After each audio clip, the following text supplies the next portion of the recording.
祭司，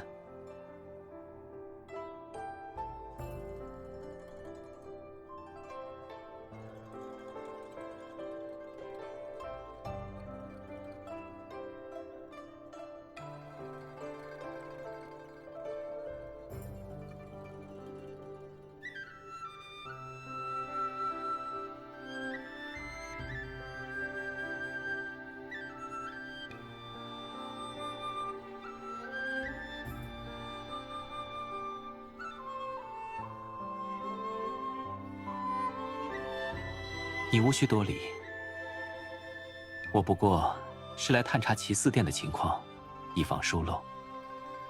天气愈寒，我本想为齐寺殿布置御寒的术法，只可惜宫内条例繁多。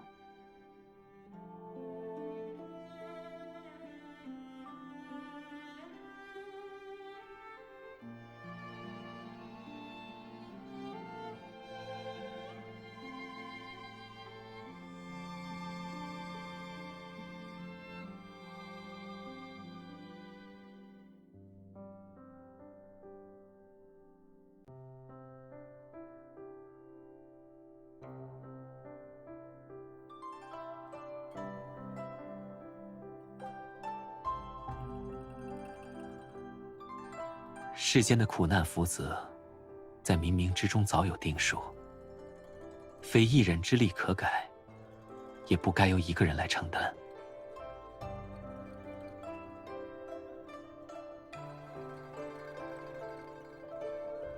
那些人间定下的规矩，仙人真的会在意吗？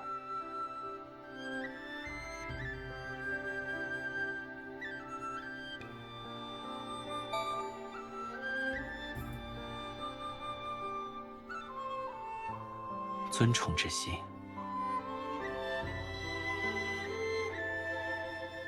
你可知仙人为何制作这根发簪？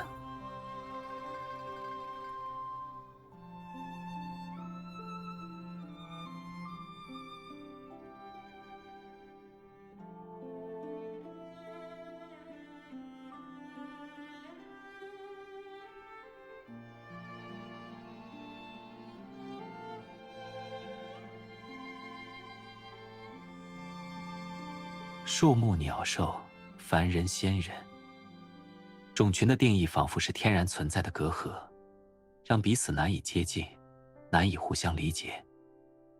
其实这世间的生灵所要承受的劫难，意图去汲取的情感，或许别我而知。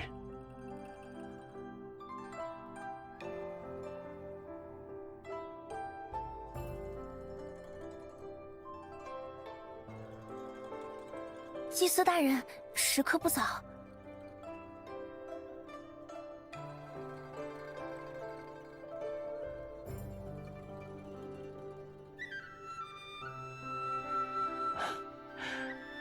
无妨。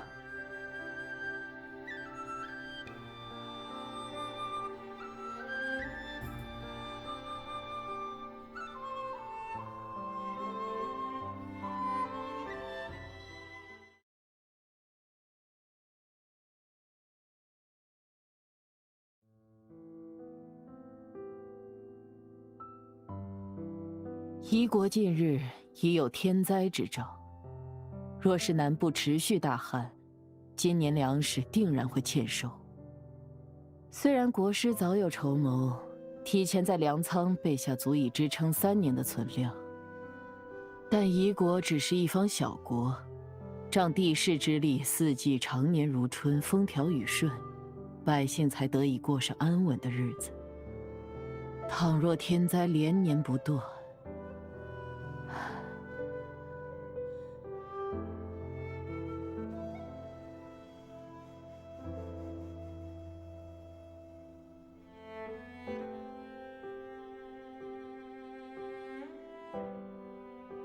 国师学识渊博，可知道有什么法子能根除夷国的后顾之忧呢？根除后顾之忧。太后此意不像是询问，倒像是已找到了解决之道。果然什么事都瞒不过国师。哀家确实听闻有一道奇语之术，可解夷国之忧。而这道法术，唯有达到国师的修为，方能使用。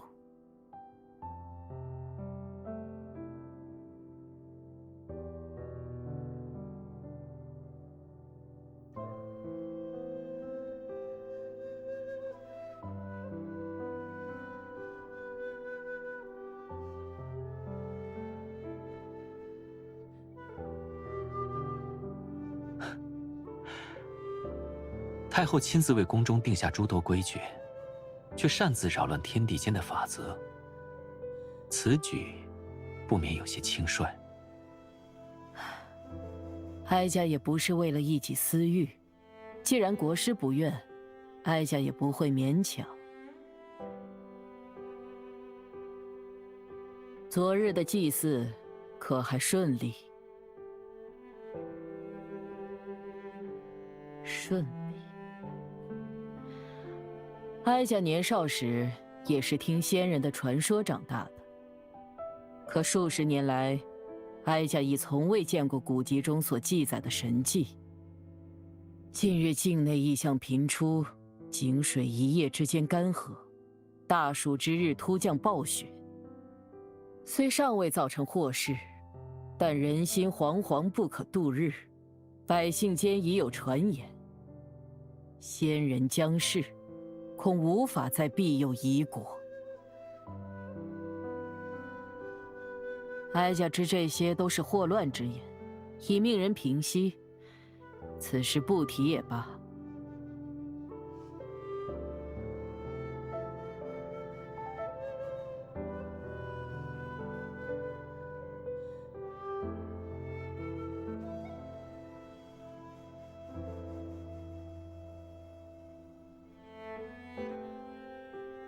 哀家亦与邻国建交，好借他国之力渡过难关。只是夷国这数十年来甚少与他国往来，作为中立之国，亦有多方利益需要考量。以联姻作为两国结交的伊始，自古以来多有其利。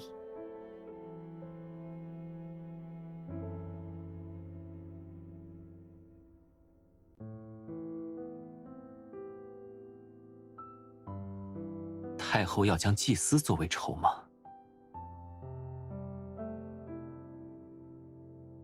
祭司身份尊崇，哀家又怎么会做这般引人非议之举？更何况，哀家也知道，国师与祭司颇有情谊。可惜国师是方外之人，视钱财权势为身外之物，更不会被尘世间的俗事束缚。不然哀家可真的会化作媒人，为你们说说亲事呢。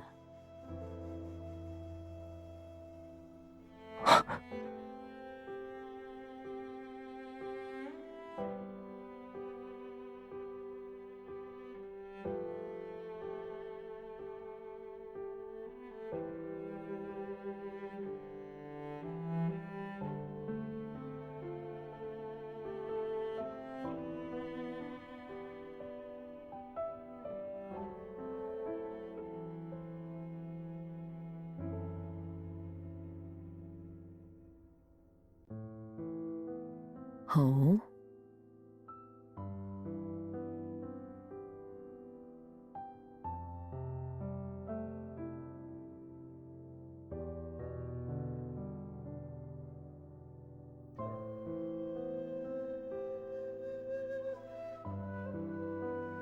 天灾未必会持续数年，现在定下决策还为时过早。国师说的有理，不过出任祭司德行高尚，当年便是用自己的性命抵御妖魔侵袭，保全夷国安然。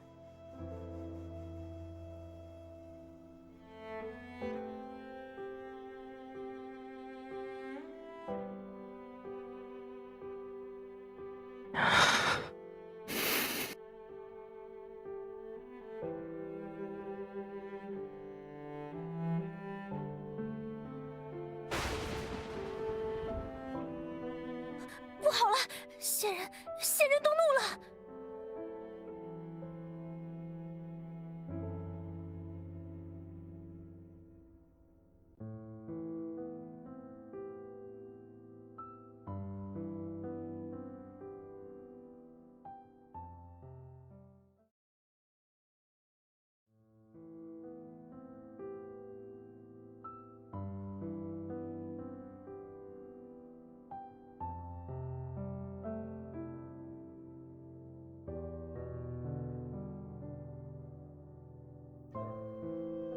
数百年间，从未有人找到过云岑。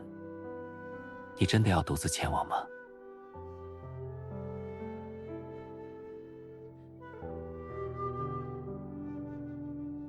抵达云岑之后呢？你又想对那位素未谋面的仙人说什么呢？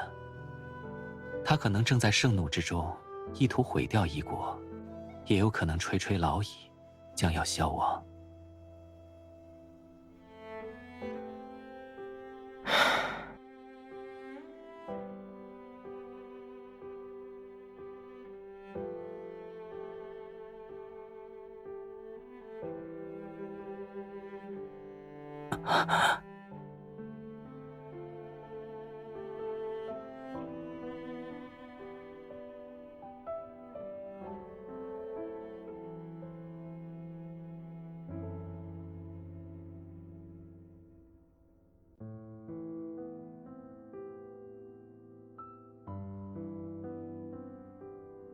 决意。这世间确实有许多事，值得为之赴汤蹈火。大义、责任、人情。我并不意外你会做出这样的决定，也明白自己无法阻拦你的脚步。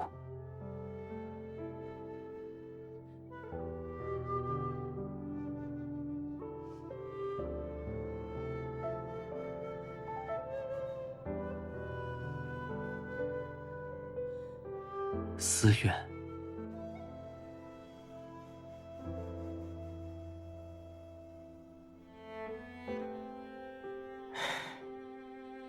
见过许多。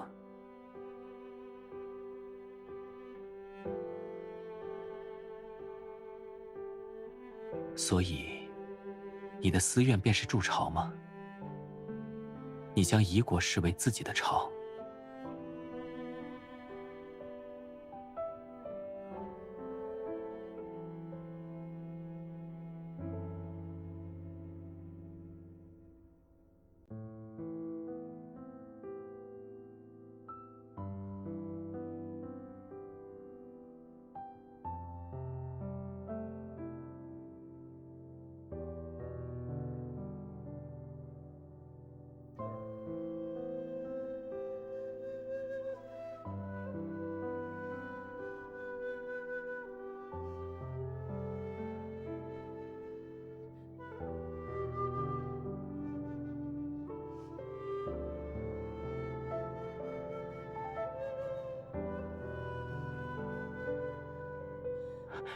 等等。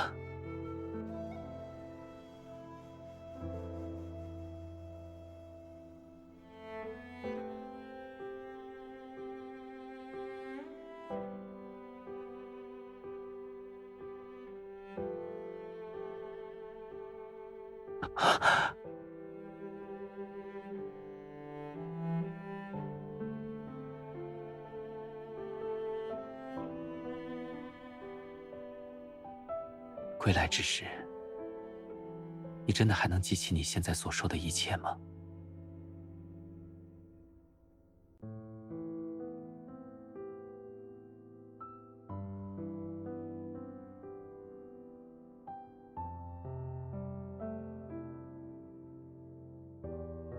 可知我最不想听到的话语，就是你对我说抱歉。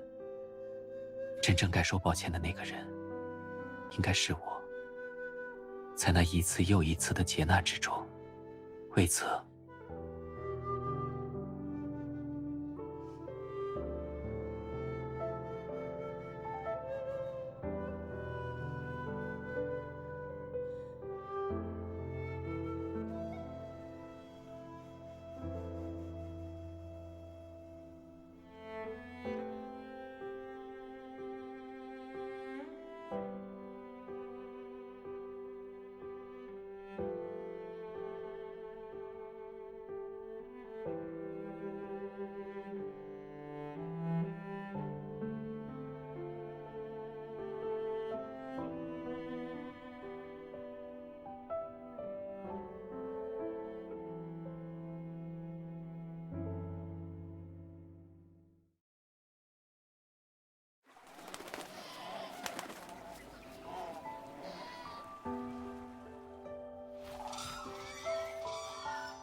你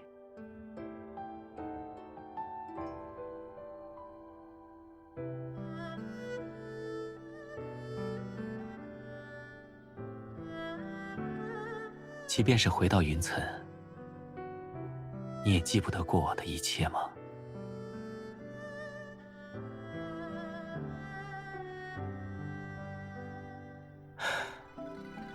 我本不应该用这种手段，让你回想起那些苦难。但想要破除束缚一切的牢笼，需要破釜沉舟的决断。只有这样，你才会看见新的道路，而我也能了却一切。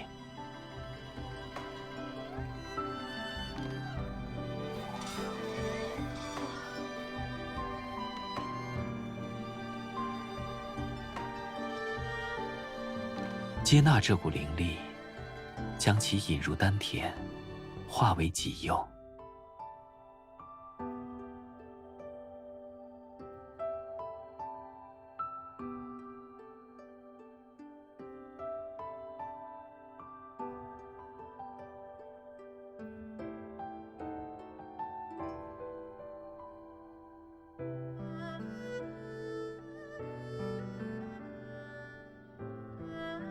距离你上次回到云层，已经过去了300年。那时，你的愿望是结束战火，铸造一处让所有人宜居的国度，而你做出选择的代价，则是自己的魂魄被妖魔吞噬。我不想让你第3次经历那样的痛苦。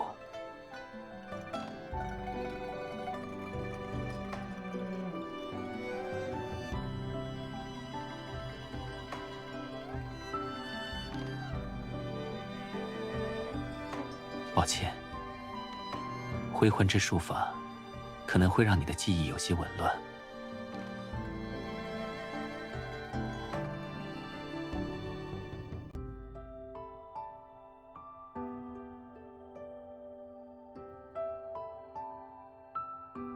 是想探究我的真实身份吗？国师也好，仙人也罢，都是世人加于我身上的名号。不过现在想来，我似乎从未有机会和你说过，我厌恶那些身份和称号。从你口中一次又一次听到那些拉开彼此距离的称呼时，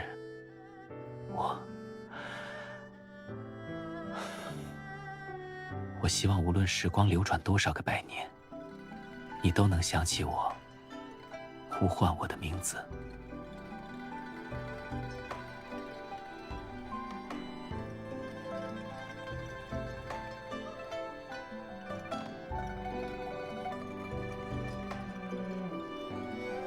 没关系，只要睡一觉，就会好了。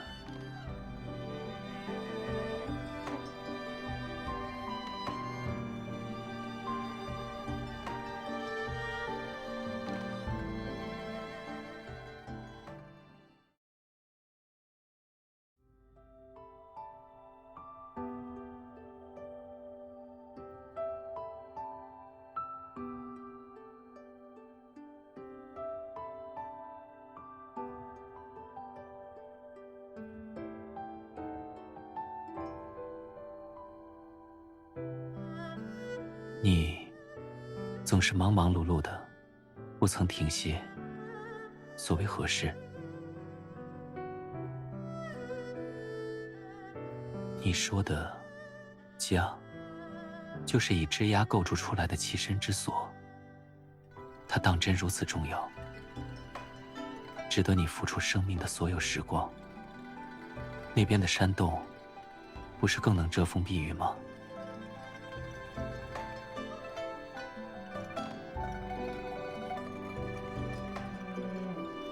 自己的家，不一样的意义，会感到幸福。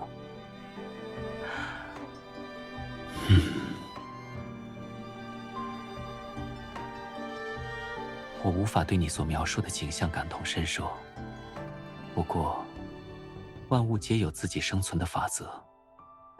若一些枝桠就能让你体会到幸福，当也值得。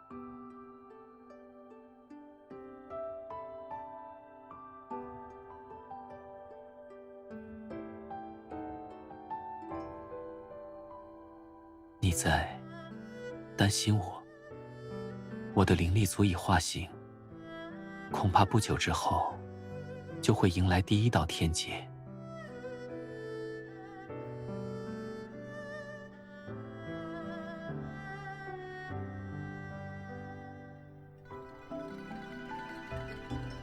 喜怒哀惧爱恶欲，人们所谓的七情六欲，于数目而言，确实难以体悟。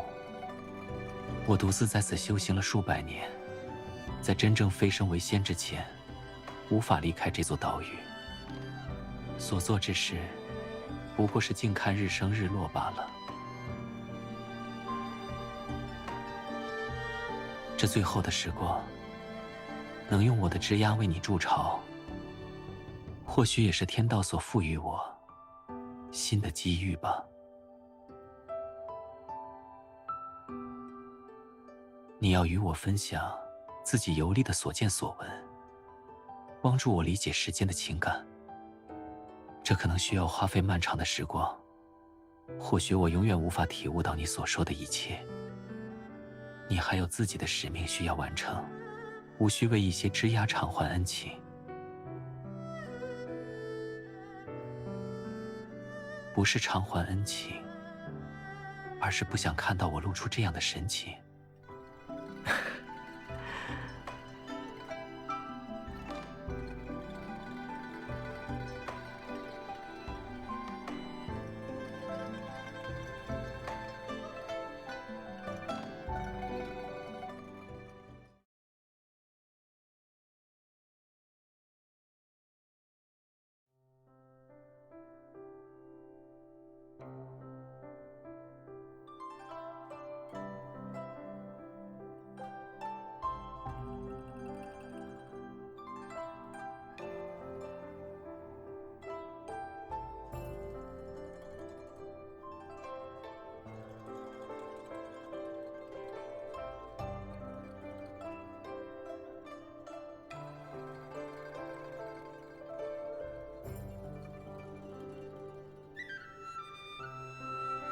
你醒了。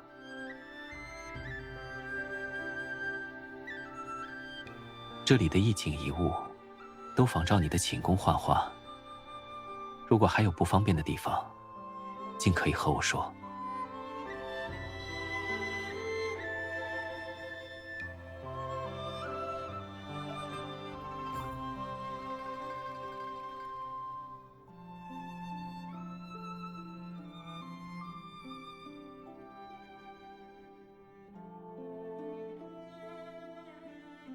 放心，雷云终会消散，也绝不会伤害到夷国一丝一毫。你就当作那是我诱你入局的饵吧。我不忍看到你数年之后化作灵体，而你又是个执拗的性格。不如将你囚在这云层，再也不受俗事烦扰。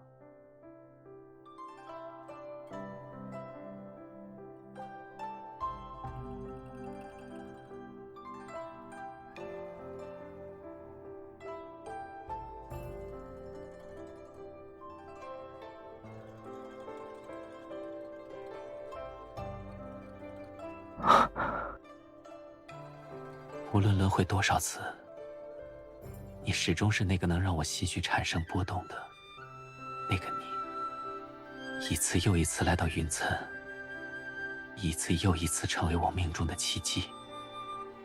有时，我甚至会后悔，后悔最初与你产生那份羁绊。若非如此，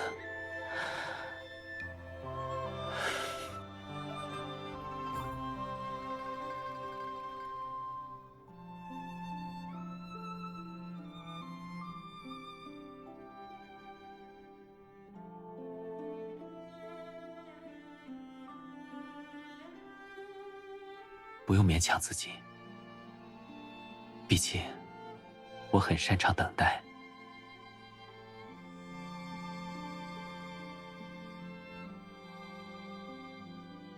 你说的不错，诱饵确实是假，但诱你入局是真。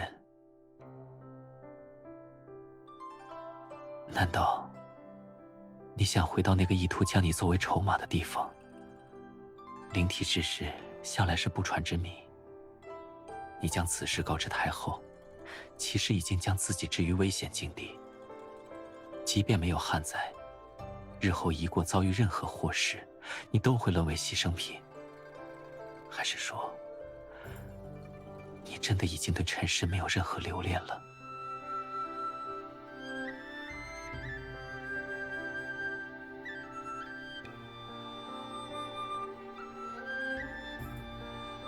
是啊，我知道你从未改变过。你的世界是林外广阔的天空，你构筑的家园也从一方鸟巢变为宜人的国度。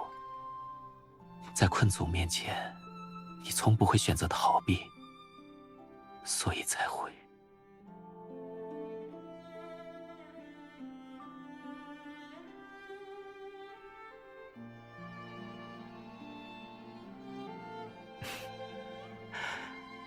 只是对你之前出其不意的举动，做一些微不足道的回击。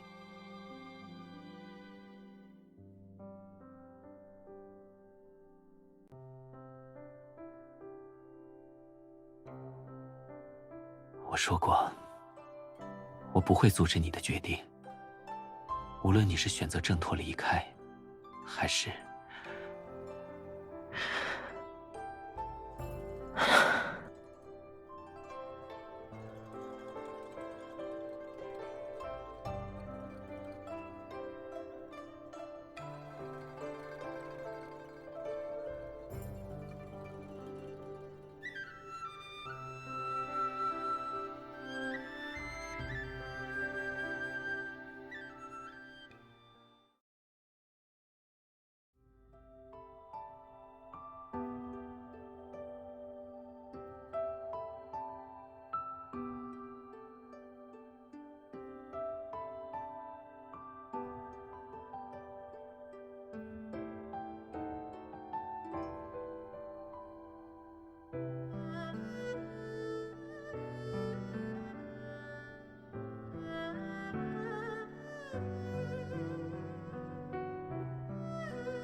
鸟儿不归于山林，难道应该困于此处牢笼？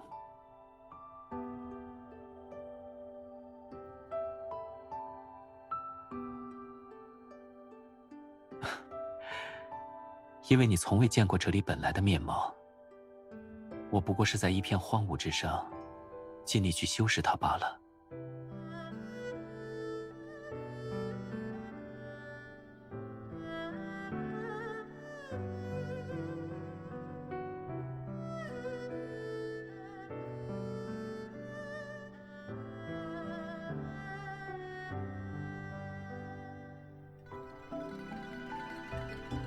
留不留下来，都取决于他的意志。毕竟天空如此广阔，而远游是鸟雀的天性，他不会因顺从自己的天性而后悔。更何况，他或许会找到远比这里更合适自己的家园，而我……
拿了这些仙草，你就离开云层吧。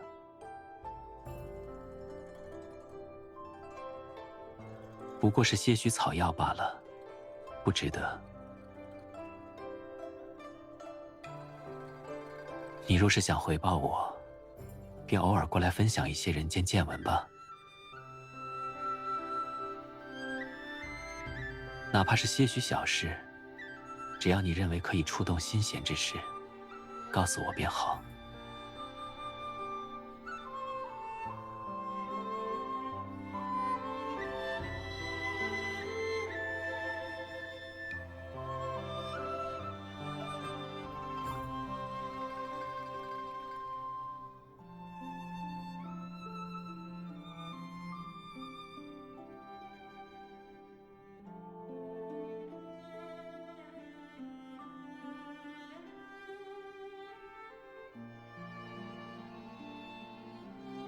许多的情感本是一体多面，不然也不会有因爱生恨、喜怒交加这些词。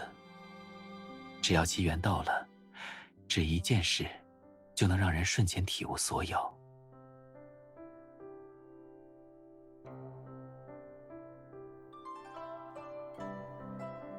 不过，你却是很少和我讲述爱情相关的故事。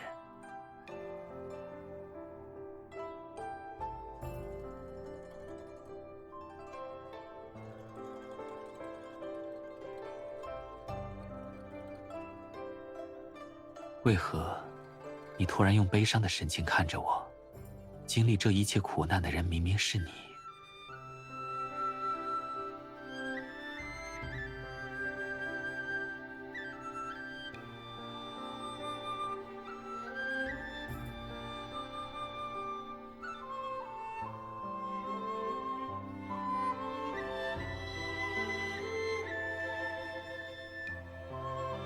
其实从你的故事之中，我已经明白人间并不美好。满目疮痍也好，罪恶丛生也罢，我早已准备好接受一切。至少，我想亲眼见一见你描绘的风景。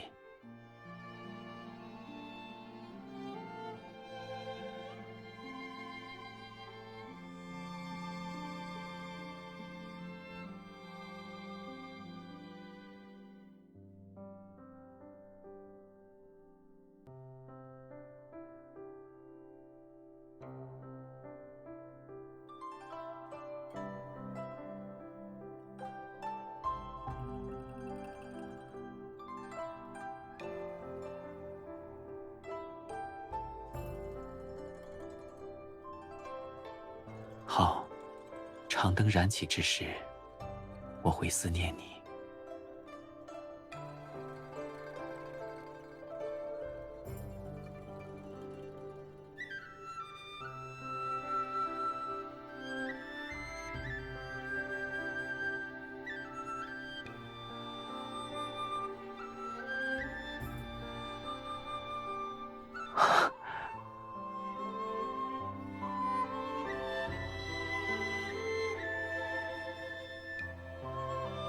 这是用我的枝桠制成的发簪，此行凶险，它可作为你的护身法器。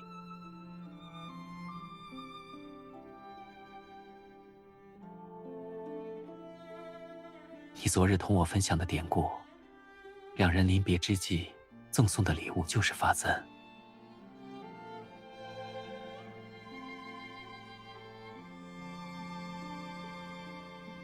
愿你看到这根发簪之时，亦能想起这段时光。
过去，总是你和我说世间的故事，也该轮到我和你说些云层的故事了。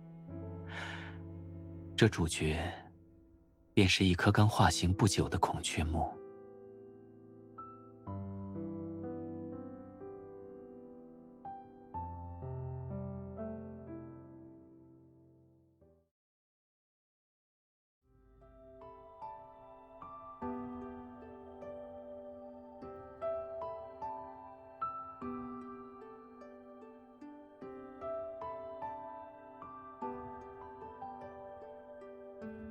世间万物，潮起潮落，皆遵循着天道之理。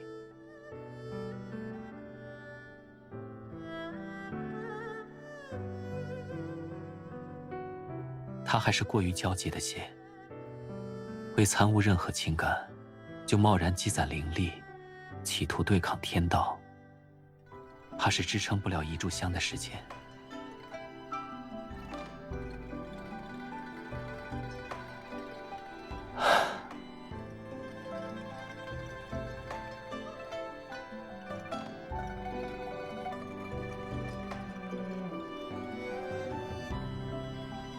天道如此无情，却偏偏要让世间万物明白何为情，真是有趣。天道无情，却公正，所以才会与人类苦难，与树木长生。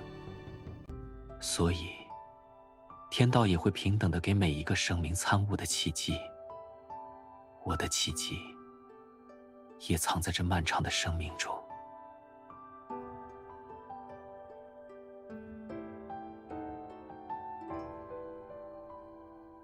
而我所要做的事情，便是等待。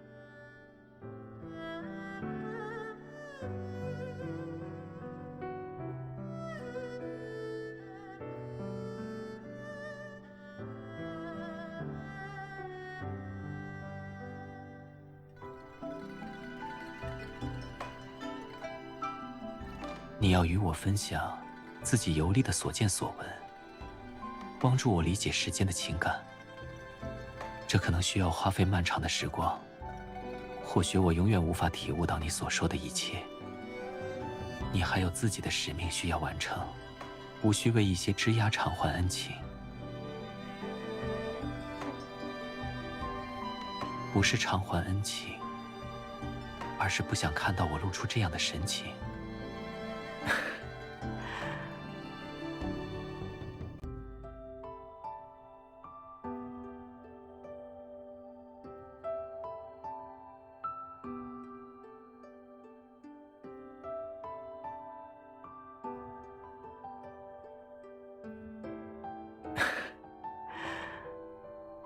所谓的契机，居然是建立在亲历其他生命消亡后感受到的悲苦之上，真是荒谬。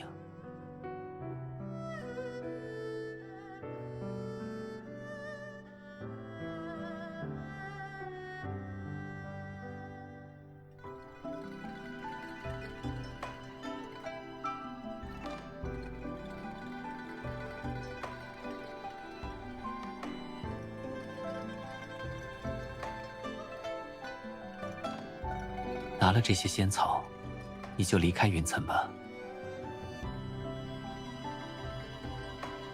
不过是些许草药罢了，不值得。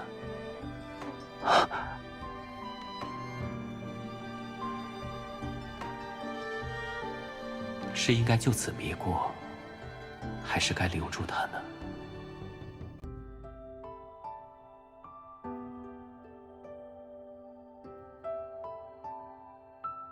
以仙草为诱饵，让它多停留在云层一段时间，或许能护它平安。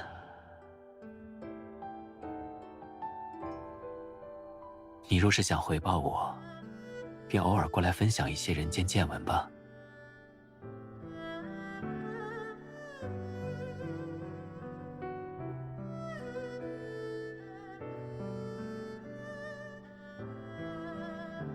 他也会和别人分享自己的故事吗？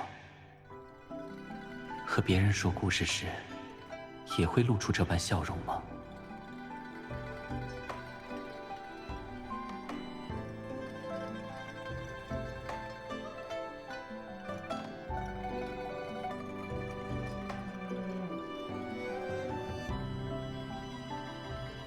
你昨日同我分享的典故，两人临别之际赠送的礼物就是发簪。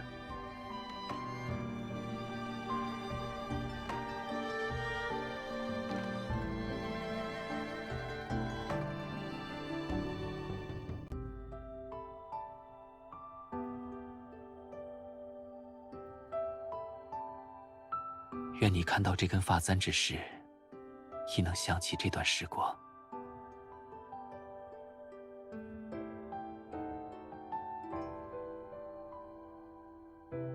第一道天劫，在我茫然不知时骤然降临；第二道天劫，则是在我心绪异动时到来。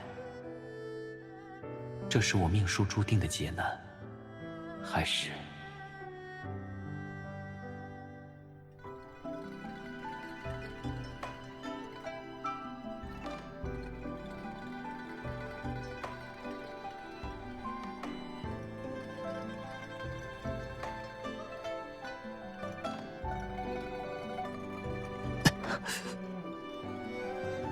原来如此。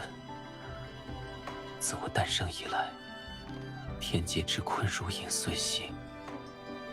我步步谋划，又放任自己随波逐流，其实不过是对天劫的一种惧罢了。自污秽之物中诞生的孽障，生来便注定不会拥有情感与理智，只凭着本能的驱使，去破坏，去吞噬。这就是纯粹令我厌恶的物。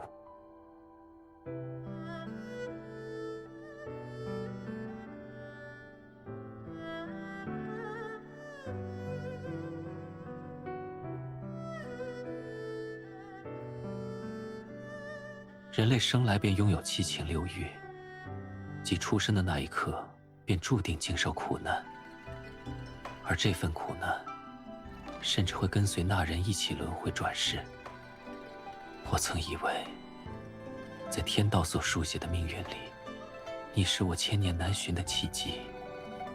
那于你而言，我又会是什么？是契机，还是……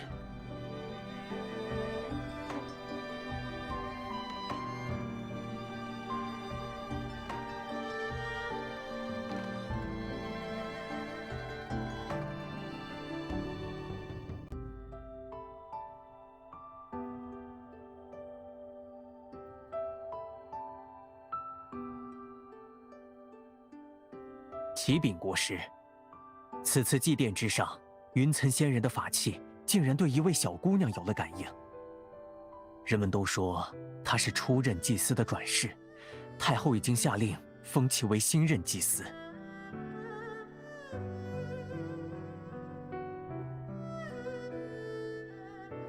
国师大人，此番南巡路途悠远，恐怕太后会在您离开的时候。你是说他会趁机垂帘听政，干涉国事吗？小的不敢妄议国事。皇帝年幼，由太后操理国事也是自然。更何况，他辅佐先帝多时，背后的亲族亦会给予支持。但太后想要收祭司为义女，以此助长自己在朝野中的声望。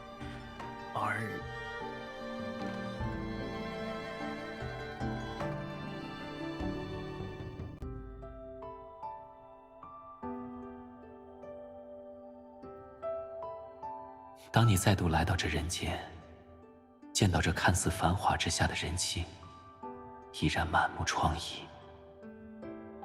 是否会感到失望呢？还是会为了心中的愿望，再次不顾一切？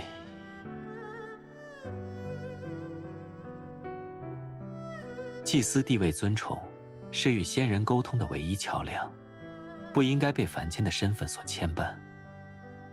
哼，看来是时候面见太后了。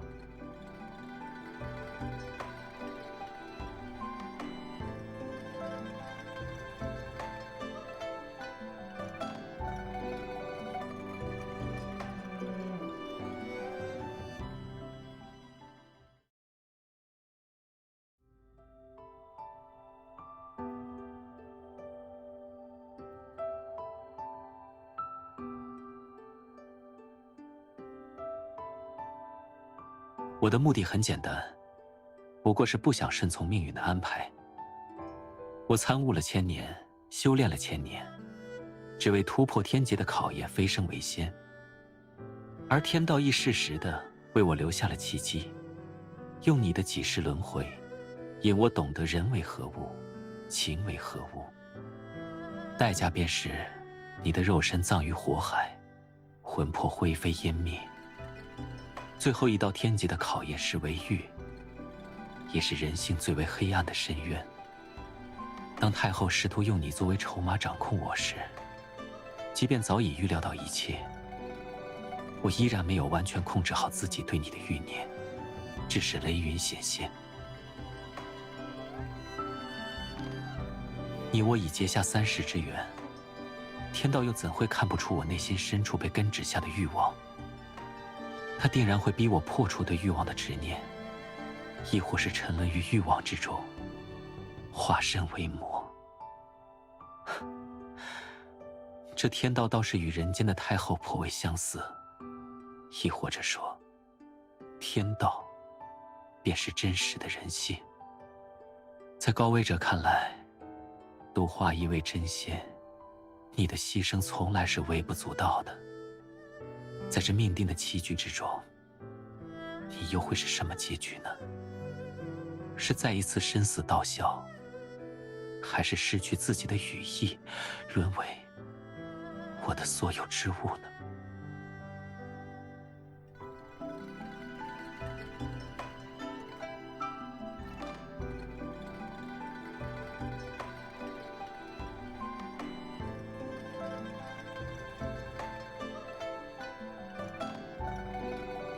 如果我说我两者都不选呢？我不会让同样的局面发生第3次。数百年来，我见过无数高尚之人因一己私欲而成为魔鬼。不过，倘若真的成为灭绝情欲之人，用你的牺牲换来所谓的逍遥飞升，我亦不耻。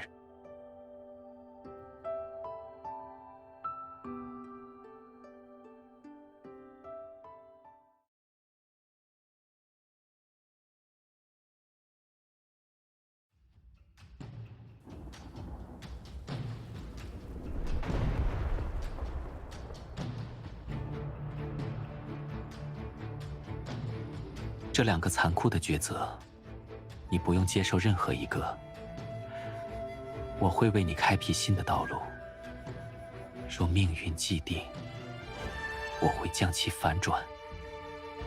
这一次，我会成为你的奇迹。人族弱小，难以获取天地之灵力，但却天生拥有7情6欲。若是饱受苦难的灵魂获得了足够的灵力呢？他便可以只需经历1道天劫，就可飞升成仙。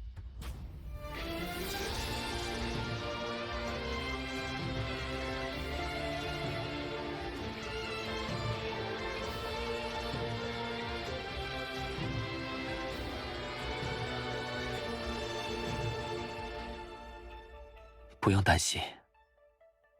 你一定会度过天劫，从此不会再被任何规矩所束缚，飞往自己想去的地方。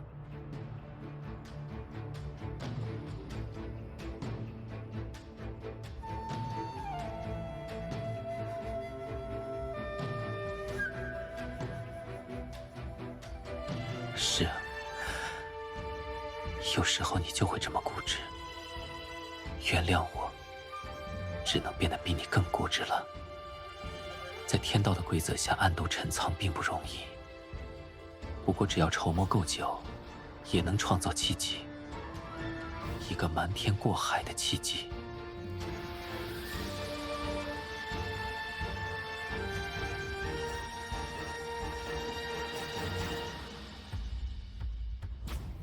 如果我们分隔两地，或许还有被天道识破的可能。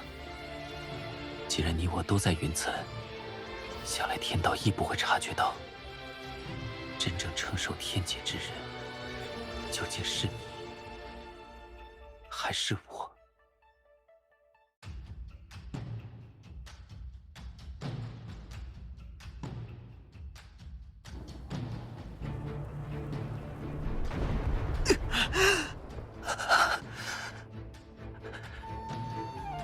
敢说好久不见吗？天道。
你说的不错，我终究还是留下了这抹怨念。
会与你相拥，直至化为灰烬。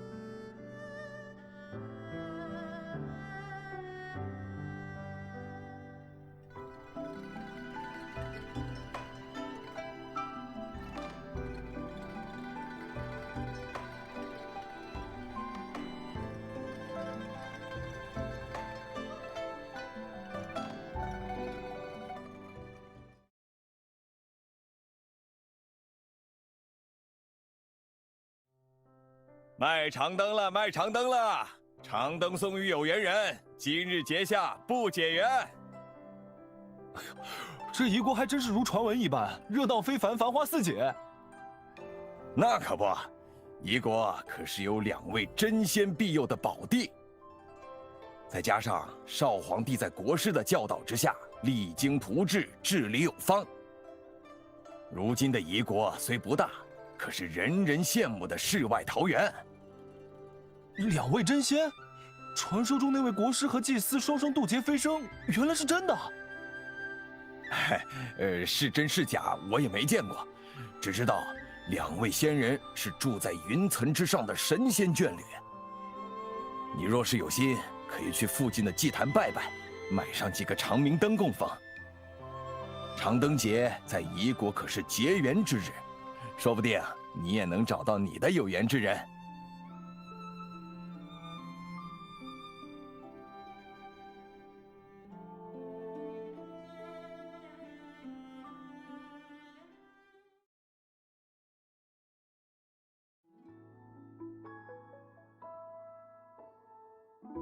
凡间俗语：百世修来同船渡，千世修来共枕眠。当真如他们所说，我们花了如此漫长的时光，才能共尝一舟。时光所承载的，是无数的等待，是几世的磨难。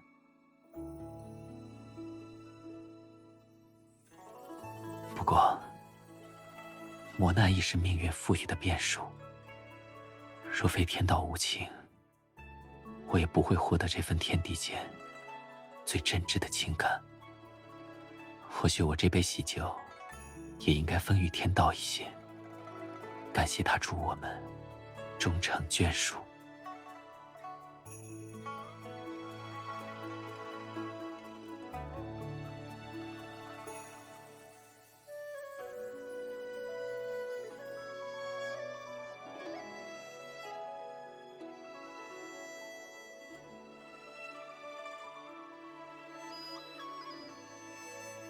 是我方才疏忽了，这里是不是该多插一个簪子？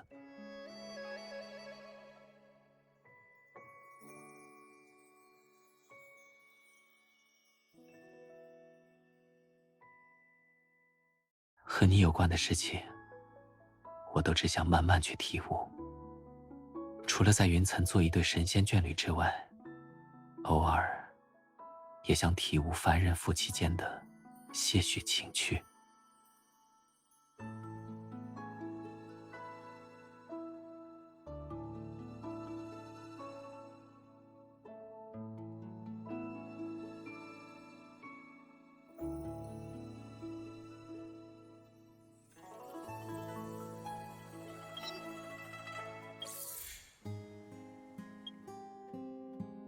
传引之术能顺利使用，看来你已经抵达那方异界了。你一切都好，我便安心了。